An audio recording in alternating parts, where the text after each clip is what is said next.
look at some examples. I'm trying to get n by itself.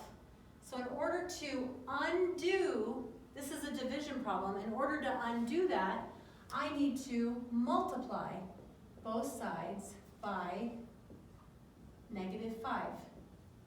Those cancel, and I get n equals 15. So what I used here to undo it was the multiplication property of equality. All right, so over here I'm trying to get x by itself. I'm going to divide both sides by pi. Okay, my pi's cancel and I get x equals 2. So what did I do? X was being multiplied by pi, so in order to undo that multiplication, I divided. So this was the division property of equality. And then lastly, again, this is a multiplication problem, so I'm going to divide. I get z equals 5.2 divided by 1.3 is 4. And I had to divide to get z by itself. So this is the division property of equality. All right. So I want you to solve these and tell me which properties you used. Okay, on your mark, get set, stop. I meant pause, but you know what I meant. Okay.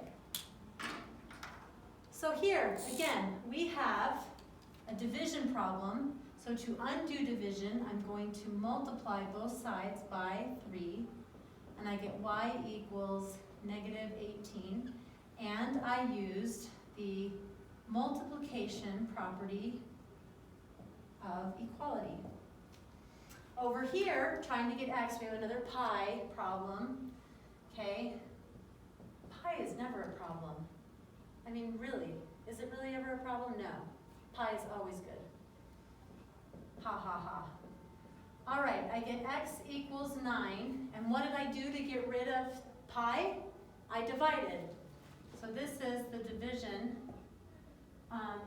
property of equality. And finally, I divide both sides over here, and I get 1.4 divided by 0.05 is 28. And since this was a multiplication problem, I had to divide to get rid of it. So this again is division property of equality. Okay, you don't need to write this down unless you really want to, I guess. It's in your book in chapter 1.1. This is kind of giving you some ideas of how to solve story problems. So first of all, you have to understand the problem, read through the whole thing, and see what is it that they're asking for, what is the unknown, and what is the information that's given, what is being asked. Make a plan, decide how you're going to figure it out, solve the problem, and then look at your problem and see if it makes any sense. And maybe plug it back into your original equation, or just kind of look at it to see if that really could happen.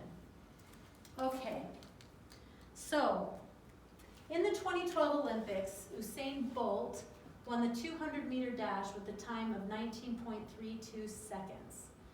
Write and solve an equation to find his average speed to the nearest hundredth of a meter per second. So what is it that we need to know? We want to know, it says find his average speed. And one thing that this problem doesn't give you is the equation for rate and time. Remember that distance equals rate times time.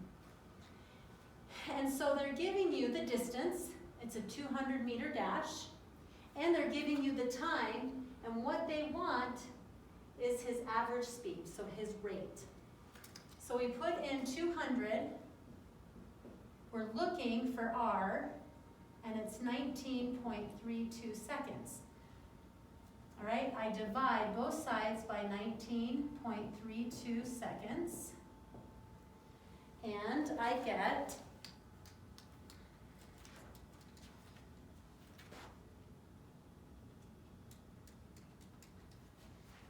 10.35 rounded meters per second, right? Because this is meters right here.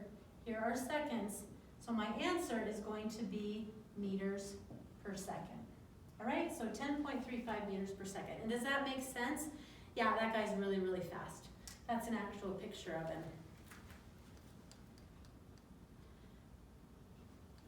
Okay, so we're out of time on this video, but I want you to look at this problem, and I want you to try that, and we will look at the answer in the next video.